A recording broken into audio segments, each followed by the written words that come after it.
asawa. Mag-ano po kayo, mag-usal po tayo ng panalangin para sa haligi ng ating mga tahanan. Mag-usal po tayo ng pagpapala para sa kanila. Yes, Lord. Hallelujah. Maraming salamat po, Panginoon, sa araw na ito.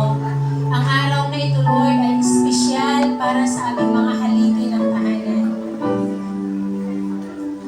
Maraming salamat po. Hayaan niyo nga po, Panginoon, na ang araw, simula sa araw na ito, ibang karanasan ang mararanasan nila. Ibang pagsama mo, ibang kalapitan mo, Panginoon, ang mararanasan nila, aming dakilang Diyos. At mula sa araw na ito, Panginoon, hayaan niyo nga po, Lord, sa bawat sandali ng kanilang buhay, patuloy po nilang maranasan ang kalapitan mo at ang pagsama mo sa kanila, aming dakilang Diyos. Ilagay mo po sa kanilang puso, sa kanilang kaisipan, ang kapayapaan, kagalakan, kapanatagan, katatagan, Panginoon. Hallelujah. Hayaan niyo nga po, Lord God, na ang lakas nila, Panginoon, ay nagmumula lamang sa iyo. Patuloy mo po silang tulungan, Lord, na magtiwala lamang sa iyo, aming dakilang Diyos. And Lord, dalangin po namin, O God, ano man, Lord, ang kanilang mga panalangin para sa kanilang pamilya, mga pangarap po nila, Panginoon, para sa kanilang mga anak, O God.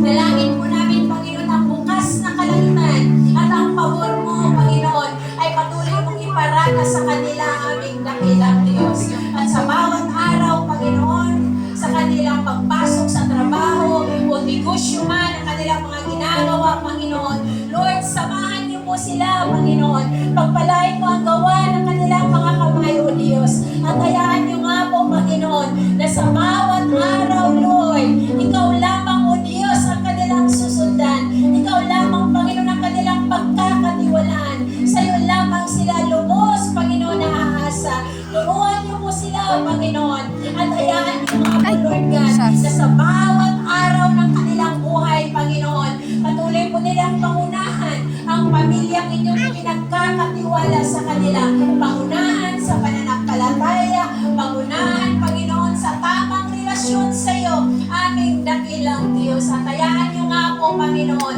bilang haligi ng tahanan, O God, ikaw nga po, Panginoon, ang patuloy, Lord, nilang magiging kalakasan at pag-asa at ang kanilang sandalan, aming dakilang Diyos. Dalangin po namin, O God, kung sino man sa kanila, Panginoon, na may mga sakit karamdaman, Lord, ito'y aming sinasawata at ito'y aming pinapalayas in the mighty name of Jesus, in the mighty name of Jesus.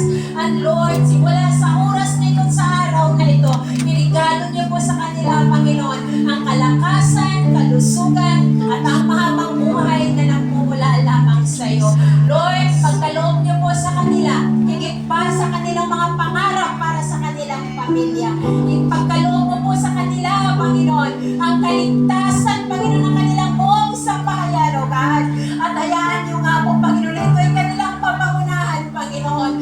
Ang kanilang mga anak, Lord, ay patuloy nilang mapapangaralan, Panginoon, ng iyong mga salita.